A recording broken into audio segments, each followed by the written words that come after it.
I was there the morning Rachel Yoder stood before the Gmay with a piece of paper in her hand. The benches were full. 340 people packed into the barn on the Stoltzfus farm. Every one of them had come to see what a widow would say when the bishop told her that her land was cursed. She held the paper at her side, not showing it yet. Bishop Stoltzfus stood at the front, his hands folded, his face set in the expression of a man who believed he was doing the Lord's work. He had called this meeting. He had told the Gmay that Rachel's farm was a blight on the community. He said no crop had grown right since her husband died. He said she was too proud to accept the help of men.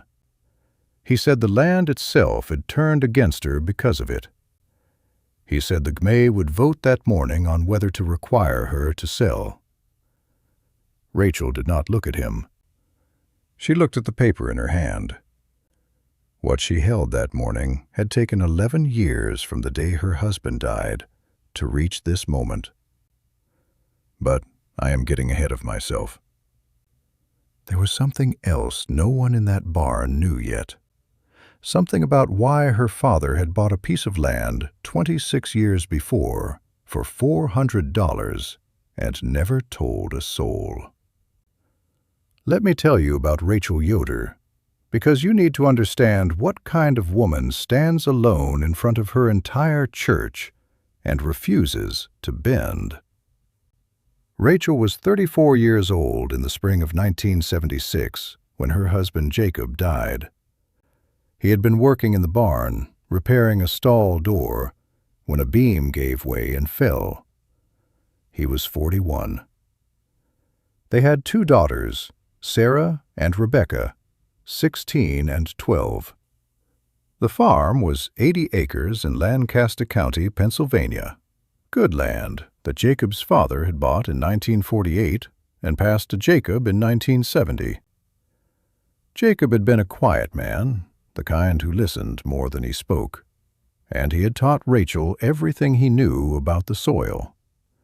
He showed her how to read the color of the dirt, how to test moisture with her hands, how to know when clover was fixing nitrogen and when it was just growing. He did not do this because he thought she would need it. He did it because he believed knowledge should not be wasted. When he died, Rachel did not cry at the funeral. She stood beside the grave with her daughters and watched the men lower the box into the ground. And when it was done, she walked back to the farm and hitched the horses. The Ordnung, the unwritten code that governed every Amish community, said nothing directly about widows and farmland when it was first passed down. But by 1976, the bishops in Lancaster County had made their position clear. A woman could not manage a farm alone. It was not a question of ability. It was a question of order. The land was meant to pass from father to son, and if there was no son, it passed to a brother or a nephew, or a man chosen by the family. A widow was expected to remarry or to step aside. The Gmay would help her, of course. They would find her a husband if she wanted one, or they would buy the land and give her a fair price and a place to live. But she could not keep it and work it herself. That was not the Amish way. That was pride. That was Hochmut. And Hochmut was the sin the Gmay feared most. Rachel did not remarry. She did not sell. She told the bishop she would farm the land herself, and she thanked him for his concern, and she went back to work. The Gmay did not know what to do with that. They were used to widows who wept and asked for guidance. They were not used to widows who hitched Percherons and plowed fields. Someone at the livestock auction said her land was cursed, said no crop had grown right since Jacob died, said she was too proud to accept help from the men in the Gmay. The talk spread the way talk does in a small community, quietly and thoroughly, until everyone knew that Rachel Yoder was a problem. Let me pause here and ask you something. Have you ever been told you were wrong by everyone who mattered to you? Your family, your church, your community, and still known deep in your bones that you were right? That was Rachel Yoder in the spring of 1977. She did not argue. She did not defend herself. She simply continued. Every morning she was in the field by 5.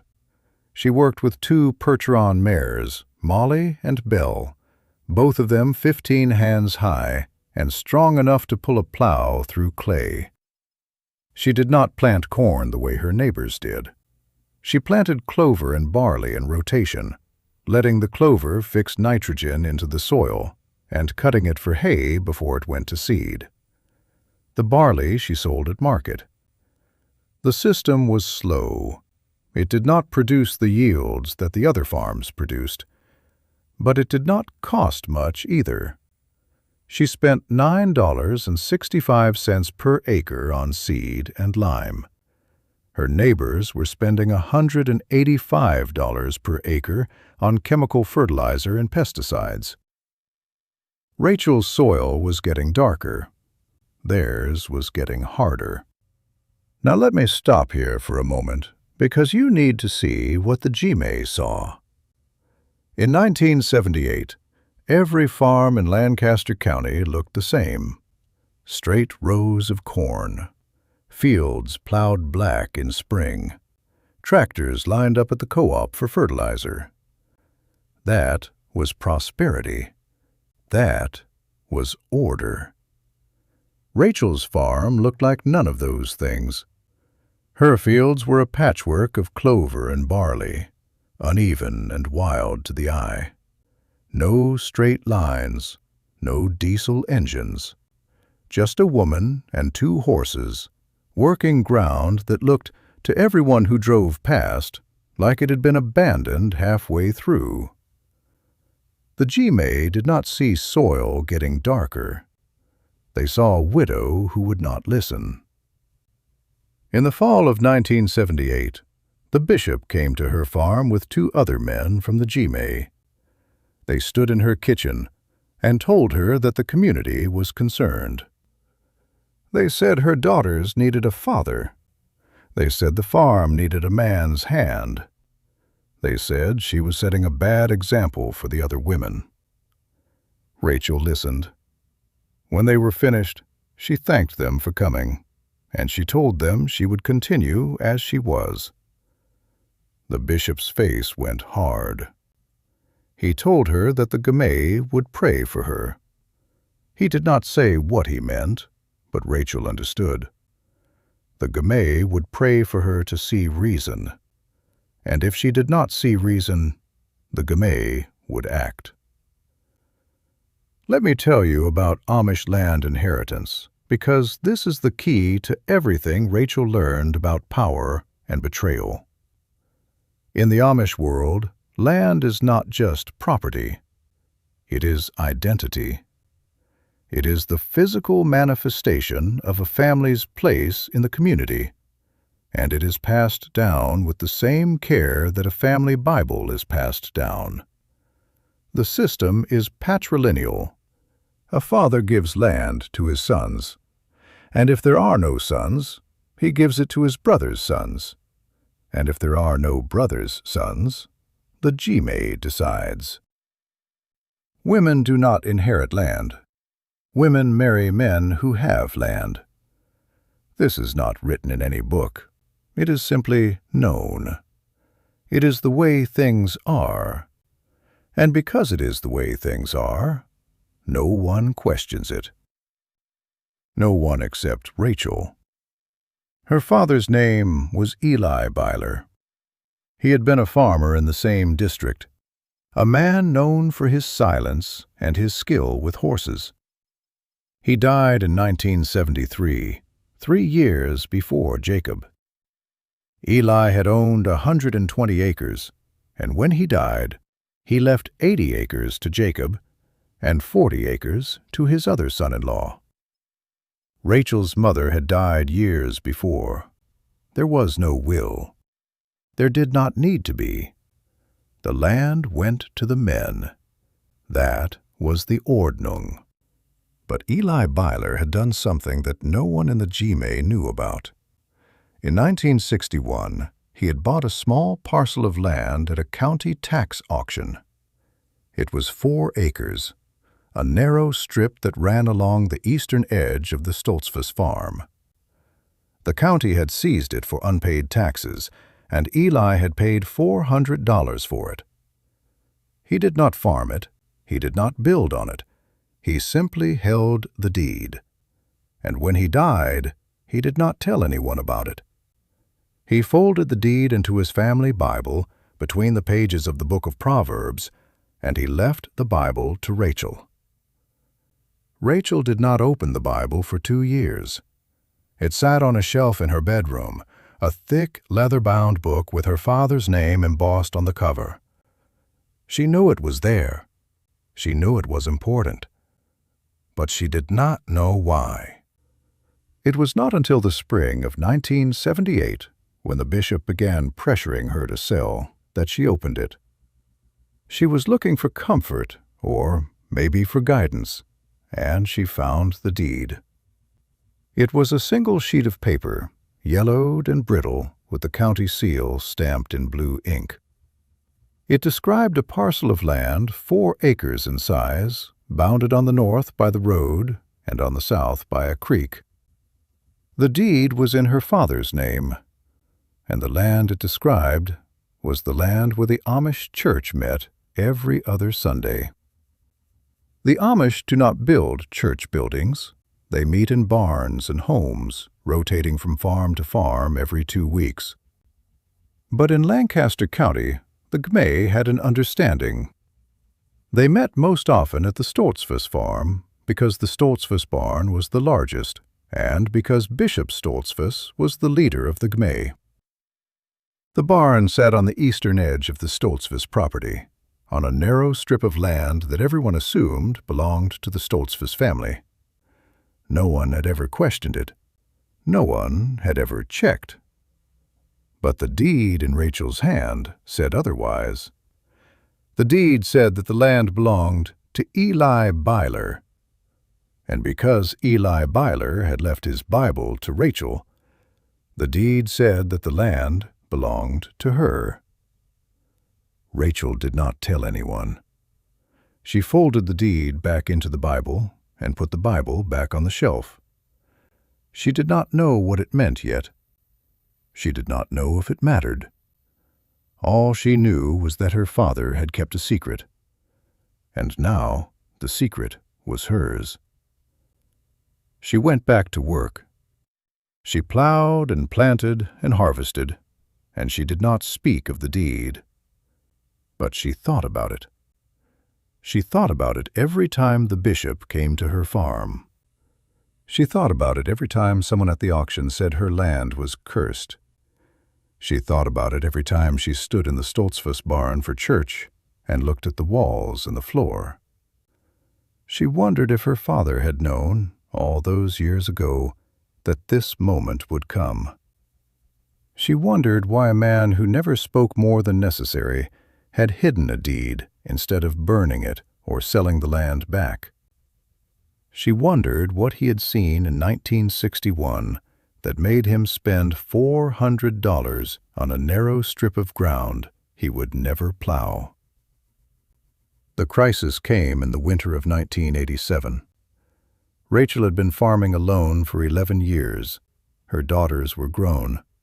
Sarah had married and moved to a farm in Ohio. Rebecca was engaged to a young man from a neighboring district. The farm was still small, still quiet, still different from every other farm in the Gmay, but it was hers. And it was working. The soil was black and soft, rich with organic matter. The clover had fixed so much nitrogen into the ground that Rachel no longer needed to buy fertilizer. Her yields were not the highest in the county, but her costs were the lowest, and at the end of every year she had money left over. She did not owe the bank. She did not owe anyone. She was free in a way that most of her neighbors were not. And that freedom made the bishop nervous. Bishop Stortzfus was 63 years old in 1987. He had been the bishop of the Gmay for 22 years, and in that time he had never been challenged. He was a man who believed in order, in tradition, in the Ordnung as it had been passed down to him. He believed that the Amish way was the right way, and he believed that any deviation from that way was a threat. Rachel Yoder was a deviation. She was a woman farming alone, and she was succeeding. And her success was a question that the bishop did not want asked. If Rachel could farm alone, why couldn't other women?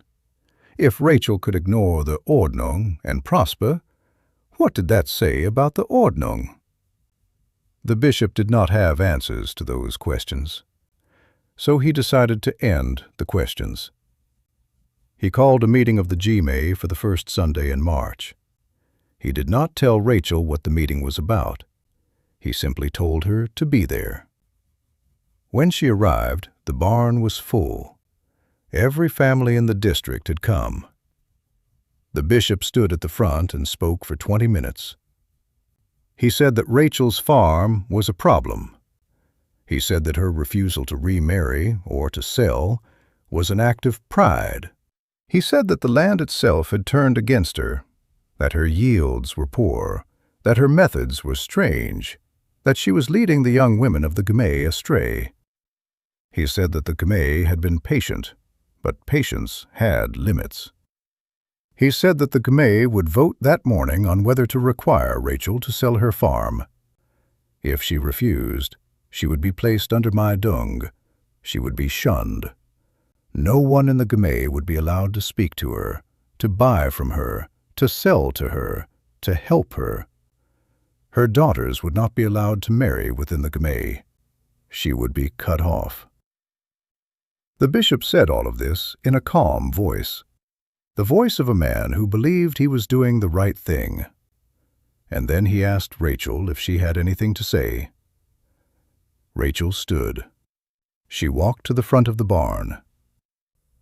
She held the piece of paper in her hand, the deed that her father had hidden in his Bible 26 years before. She did not look at the bishop. She looked at the Gmay. She said that her father had bought a piece of land in 1961. She said that the land was 4 acres and that it ran along the eastern edge of the Stortzfus farm. She said that the deed was in her father's name and that her father had left the deed to her. She said that the land where they were standing, the land where the Stortzfus barn sat, the land where the Gmay met every other Sunday, was her land. She said that she had the deed to prove it. And then she unfolded the paper and held it up so that everyone could see the county seal. The barn was silent. No one moved. No one spoke. The bishop stared at the paper in Rachel's hand. His face was white. He opened his mouth, but no sound came out. Rachel waited. She did not smile. She did not gloat. She simply stood there holding the deed and waited for someone to say something. It was the deacon who finally spoke. He asked to see the deed. Rachel handed it to him. He read it slowly, his lips moving as he traced the words. When he was finished, he looked at the bishop. He said that the deed was real. He said that the land belonged to Rachel. He said that the Gmay had been meeting on her land for 26 years without knowing it. Let me tell you about property deeds in Pennsylvania, because without understanding this, what happens next makes no sense. A deed is a legal document that transfers ownership of land from one person to another. It is recorded at the county courthouse, and once it is recorded, it is public record. Anyone can look it up. Anyone can verify it. The deed that Rachel held had been recorded in 1961. It had been sitting in the county records office for 26 years, and no one had ever checked. The Stoltzfus family had assumed that the land was theirs because it had always been theirs. But assumptions are not ownership. Ownership is a piece of paper with a county seal, and Rachel had the paper. The bishop did not speak for a long time. He stood at the front of the barn, his hands at his sides, his face blank. The Gmay waited. They did not know what to do. They had come to vote on whether to force Rachel to sell her farm. They had not come to learn that the church was meeting on her land. Finally, the bishop said that the Gmay would need time to verify the deed. He said that the meeting was over. He said that everyone should go home and pray. He did not look at Rachel. He walked out of the barn, and the Gmay followed him, slowly, quietly, like people leaving a funeral. Rachel stayed. She stood at the front of the barn holding the deed, and she waited until everyone was gone. Then she folded the paper and put it back in her pocket. She walked home. Her daughter Sarah was waiting for her. Sarah had come from Ohio for the meeting. She had been sitting in the back of the barn, watching. She asked her mother what would happen now. Rachel said she did not know. She said that the bishop would have to decide whether to admit that he had been wrong or to find another way to force her out. She said that either way, the Gmay would never be the same. Sarah asked her mother if she was afraid. Rachel said no. She said that she had been afraid for 11 years, and she was tired of being afraid. She said that her father had given her the deed for a reason, and she was going to trust that reason. Let me tell you about what Bishop Stoltzfus discovered in the county records office, because this is the year that proved what fear can make a man do. The bishop went to the courthouse the next morning. He asked to see the deed records for the Stoltzfus farm. The clerk brought him a thick ledger, and the bishop sat at a table and read through it, page by page. He found the deed that Rachel had shown him. It was real. It was recorded. It was legal. The land where his barn sat, the land where the Gmay met, the land that he had always believed was his, belonged to Rachel Yoder. The bishop sat in the courthouse for 2 hours, staring at the ledger. He did not understand how this had happened. He did not understand why Eli Byler had bought the land. He did not understand why Eli had never told anyone. But he understood what it meant. It meant that Rachel had power. It meant that she could, if she wanted, forbid the Gmay from meeting on her land. It meant that she could demand rent. It meant that she could sell the land to someone outside the community. It meant that the bishop's authority, the authority he had built over 22 years, was sitting in the hands of a woman he had just tried to force out of the Gmay. The bishop did not go back to the Gmay that day. He went home. He sat in his kitchen and thought. He thought about what would happen if Rachel used the deed. He thought about what the Gmay would say if they knew that he had tried to force out the woman who owned the land where they worshipped.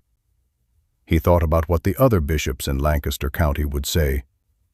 He thought about his reputation, and he thought about what he could do to fix it. He could apologize. He could admit that he had been wrong. He could ask Rachel for forgiveness in front of the Gmay.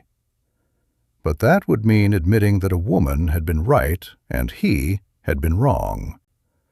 That would mean admitting that the Ordnung was not as clear as he had always said it was. That would mean opening the door to questions he did not want to answer. Or he could find another way. He could pressure Rachel privately. He could offer to buy the land. He could suggest that she donate it to the Gmay as an act of humility. He could make it clear that if she did not cooperate, her life in the community would be very difficult. The bishop sat in his kitchen for a long time, and then he made his decision. 3 days later, the bishop came to Rachel's farm. He came alone. He did not knock. He walked into the barn where Rachel was feeding the horses. He stood in the doorway and he told her that he had verified the deed. He said that the land was hers. He said that the Gmay had been meeting on her land without permission, and he apologized for that. Rachel did not say anything. She kept feeding the horses. The bishop said that he wanted to buy the land. He said that the Gmay would pay her a fair price, and that the land would belong to the community, and that everyone would be satisfied. Rachel asked him how much. The bishop said $18,000, $4,500 per acre. It was more than farmland was worth in 1987, and he knew it. Rachel said nothing. She finished feeding the horses. Then she turned and looked at the bishop. She said that the land was not for sale. The bishop's face went hard. He said that she was being unreasonable. He said that the Gmay needed that land. He said that if she refused to sell, the community would see it as an act of pride. Rachel said that the community had already decided she was proud. She said that she had been called proud for 11 years, and it had not killed her yet. She said that the land was hers, and she would keep it. The bishop stared at her. Then he turned and walked out. The Gmay did not meet at the Stoltzfus farm the next Sunday. They met at another farm 3 miles away. No one explained why. No one asked. But everyone knew. The talk started again, quietly, the way it always did. People said that Rachel had used the deed to force the bishop out. People said that she was holding the land hostage. People said that she was tearing the Gmay apart. Rachel did not respond. She went to church. She sat in the back. She listened to the sermon, and when it was over, she went home. She did not defend herself. She did not explain. She simply continued. She plowed and planted and harvested. She worked alone, and she waited. The waiting lasted 4 years. From 1987 to 1991, the Gmay met at different farms, rotating every 2 weeks, never returning to the Stoltzfus barn. The bishop did not speak to Rachel. He did not acknowledge her in church. He did not visit her farm. But he did not place her under Maidung either. He could not. If he shunned her, she could forbid the Gmay from ever meeting on her land again. She could sell the land to an outsider. She could make the bishop's mistake public. So he did nothing, and Rachel did nothing. They were locked in a stalemate, 2 people who could not move without destroying each other. The Gmay watched and waited and whispered. And the land, the 4 acres that Eli Byler had bought for $400 in 1961, sat empty. In Lancaster County, while this silence stretched across 4 years, 3 other Amish bishops faced the same question Rachel had forced into the open. 2 of them quietly began allowing widows to farm alone if they chose. The 3rd resigned. No one spoke of it in public. But the Ordnung was bending in ways it had not bent in 100 years. In the fall of 1991, Bishop Stoltzfus had a stroke. He was 70 years old. He survived, but he could no longer lead the Gmay. A new bishop was chosen, a younger man named Levi Zook.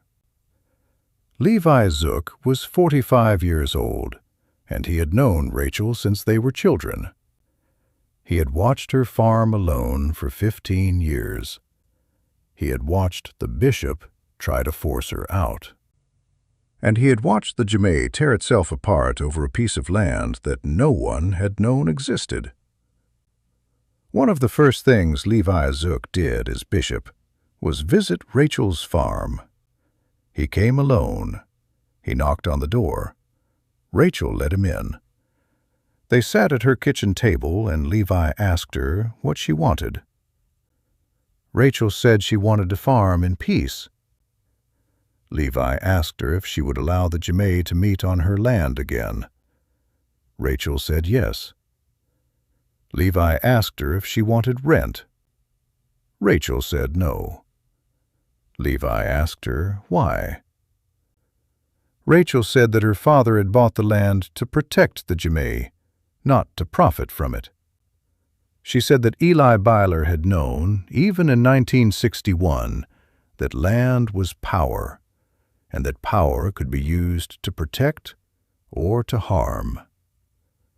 She said that she had kept the deed secret for 4 years because she wanted the Gmay to understand that a woman could have power and choose not to use it.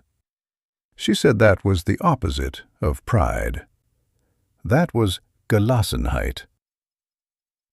Levi Zook sat at Rachel's table for a long time. Then he said that he would tell the Gmay what she had said. He said that he would ask them to meet at the Stoltzfus barn again. He said that he would make sure everyone knew that the land belonged to Rachel, and that Rachel had chosen to let them use it.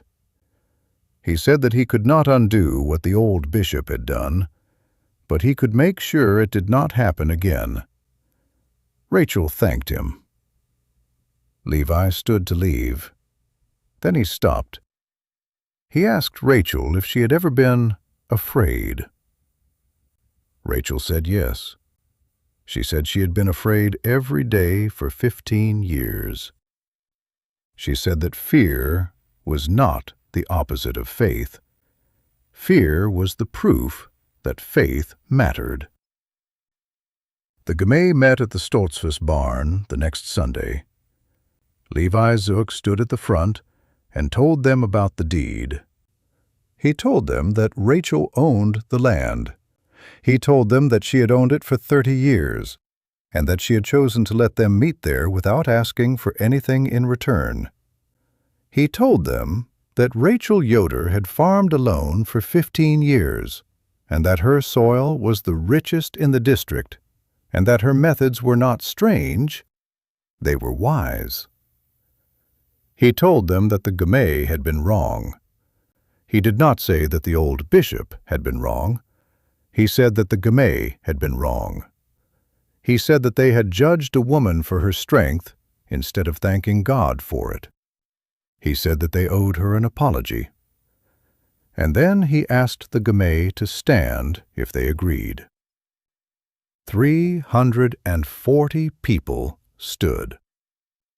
Rachel farmed alone until 1998, 22 consecutive years without a man's hand touching the plow. In those 22 years, her soil organic matter climbed from 2.8% to 6.1%. Her nitrogen fixation from clover reached 140 pounds per acre per year. The county average was 45 pounds from chemical fertilizer. Her water retention capacity hit 3.2 inches per foot of soil, 2.4 times the starting rate. Her average yield over those 22 years was 87 bushels per acre. The county average over the same period was 92 bushels. But she spent $9.65 per acre on inputs, while her neighbors spent $185. She never borrowed money. She never owed the bank. She was free. In 1998, Rachel's daughter Rebecca and her husband moved back to Lancaster County. They asked Rachel if they could farm with her. She taught them everything her husband had taught her. She showed them how to read the soil, how to rotate clover and barley, how to let the land rest. She showed them the deed that her father had hidden in the Bible. She told them that land was not just property, it was trust. And trust was something you earned by how you used it. The family Bible still sits on a shelf in Rachel's house. The deed is still folded inside, between the pages of Proverbs. Rachel is 84 years old now. She does not farm anymore.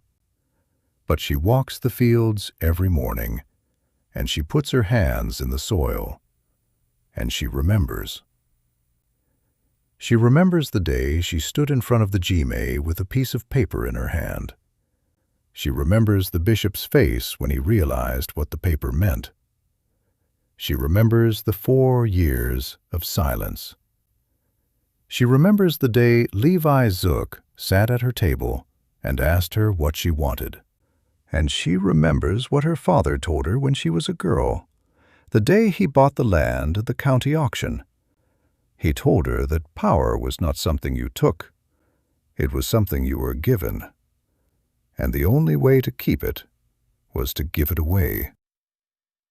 Sometimes the most radical thing a woman can do is refuse to disappear. Sometimes the land that everyone calls cursed is the land that knows how to heal. And sometimes a piece of paper folded in a Bible holds more power than a bishop's voice. Rachel read what her father wrote in the margins of Proverbs. She held the deed for 30 years. The Gmay came back. If someone in your family left you knowledge instead of money, if they showed you how to read the land or how to stand alone when everyone told you to bend, tell me about them in the comments. This is the Plain and Simple Farm.